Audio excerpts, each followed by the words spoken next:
Electric vehicle రెంట్కి తీసుకుందాము అని చెప్పి ఎలక్ట్రిక్ వాళ్ళ వేరేస్కి అయితే వచ్చాను. నేను విజిట్ చేసింది మల్కాజ్గిరి. రాగానే వెహికల్ అయితే చూసిన రెడ్ అండ్ వైట్ లో అదిరిపోయింది వెహికల్. ఈ వెహికల్ లో ఫ్రంట్ అండ్ బ్యాక్స్ అయితే డిస్క్స్ అయితే ప్రొవైడ్ చేస్తున్నారు. అందువల్ల బెటర్ బ్రేకింగ్ అయితే ఉంటుంది. ఈ స్కూటర్ లో కూడా డీసెంట్ స్పేస్ అయితే ఉంది. Zepto bag, Zomato bag, Swiggy bag ఈజీగా ఇక్కడైతే మనం క్యారీ చేసి వెళ్ళిపోవచ్చు. అట్ ది సేమ్ టైం ఈ వెహికల్ లో యూఎస్బీ సాకెట్ కూడా అవైలబుల్ గా ఉంది. అంటే మన ఫోన్ లో ఛార్జింగ్ అయిపోతే ఎమర్జెన్సీలో ఛార్జింగ్ కూడా పెట్టుకోవచ్చు. అట్ ది సేమ్ టైం ఈ వెహికల్ లో రిమూవబుల్ బ్యాటరీ అయితే ఉంటుంది. చాలా వెహికల్స్ లో ఫిక్స్డ్ బ్యాటరీ ఉంటుంది. బట్ ఈ వెహికల్స్ లో రిమూవబుల్ బ్యాటరీ ఉండడం వల్ల బ్యాటరీ తీసుకెళ్లి మనం ఇంట్లోనే ఛార్జింగ్ పెట్టుకోవచ్చు. ఈ బ్యాటరీ 0 to 100 ఛార్జ్ అవడానికి 4 to 5 అవర్స్ అయితే టైం పడుతుంది. వీళ్ళు ఒక డివైస్ ఇస్తారు. ఈ డివైస్ లో మనం చెక్ చేయొచ్చు బ్యాటరీ ఎంత పర్సెంటేజ్ ఎక్కింది అనేది. ఇక వన్ ఫుల్ ఛార్జ్ అయిన బ్యాటరీతో 80 to 100 కిలోమీటర్లు ట్రావెల్ చేయొచ్చు అని వీళ్ళైతే చెప్తున్నారు. నేను ఇంప్రెస్ అయింది ఏంటంటే ఈ బైక్ ని బైక్ టాక్సీ కూడా వాడుకోవచ్చంట. ఈ వెహికల్ టాప్ స్పీడ్ 60 to 65 వెళ్తుందని వీళ్ళైతే చెప్తున్నారు. ఇంకా ఏమాత్రం ఆలస్యం చేయక ఈ వెహికల్ ని టెస్ట్ డ్రైవ్ తీసుకెళ్తా. ఇనీషియల్ ఇంప్రెషన్ అయితే చాలా బాగుంది. వెహికల్ వెయిట్ లెస్ ఉండడం వల్ల చాలా ఈజీగా ముందుకైతే మూవ్ అయిపోతుంది.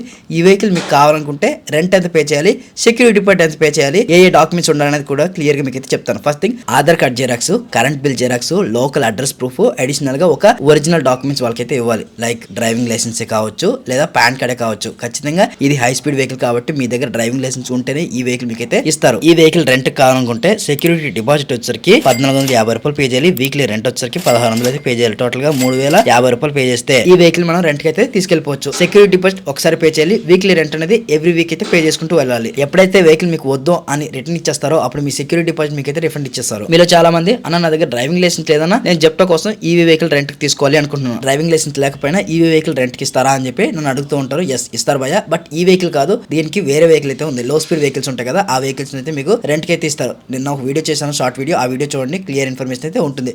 ఇకపోతే ఈ వెహికల్ టాప్ స్పీడ్ 60 పోతుంది అంటున్నారు. నిన్నైతే రియల్ గా చెక్ చేస్తున్నాను చూడండి. స్పీడోమీటర్ అనేది చెక్ చేయండి. 32, 34, 35, 37, 38, 39. ఈ 39 కన్నా ఎక్కువ స్పీడ్ అయితే వెళ్ళట్లేదు. నేను సాక్ ఏంటంటే 60 స్పీడ్ వెళ్తుందని వీళ్ళు చెప్పారు. 39 కి లాక్ అయిపోతుందని. అప్పుడు రైట్ సైడ్ లో ఒక చిన్న బటన్ అయితే ఉంది, గేర్ బటన్ అని చెప్పి. ఈ గేర్ బటన్ పైన ట్యాప్ చేస్తే దీనిలో 3 గేర్స్ అయితే ఉన్నాయి. First gear, second gear, third gear, 3 gears. Top gear లో ఉన్నప్పుడు మాత్రమే 60 to 65 అయితే వెళ్తుంది. మీరు లో గేర్ లో ఉన్నప్పుడు లో స్పీడ్ అయితే వెళ్తుంది. గుర్తుపెట్టుకోండి. వెహికల్ ఎక్కువ రేంజ్ రావడం కోసం ఈ ఫీచర్ అయితే యాడ్ చేశారు. ఇప్పుడు నేను టాప్ గేర్ లో ఉన్నాను, అంటే థర్డ్ గేర్ లో ఉన్నాను. నేను రియల్ గా మీకైతే చూపిస్తాను టాప్ స్పీడ్ ఎంత పోతుందని. 47, 50కి అయితే టచ్ చేసింది. అరౌండ్ 60 వరకు అయితే వెళ్తుంది. బట్ అంతకంటే స్పీడ్ వెళ్ళాలంటే రోడ్లన్నీ కూడా ఖాళీగా ఉండాలి. చూడండి, టాప్ స్పీడ్ 56, 57 అయితే వెళ్తుంది. దాని పక్కనే థర్డ్ గేర్ అని చెప్పి సింబల్ కూడా చూపిస్తుంది. 57, నేనైతే 60 అయితే టచ్ చేశాను.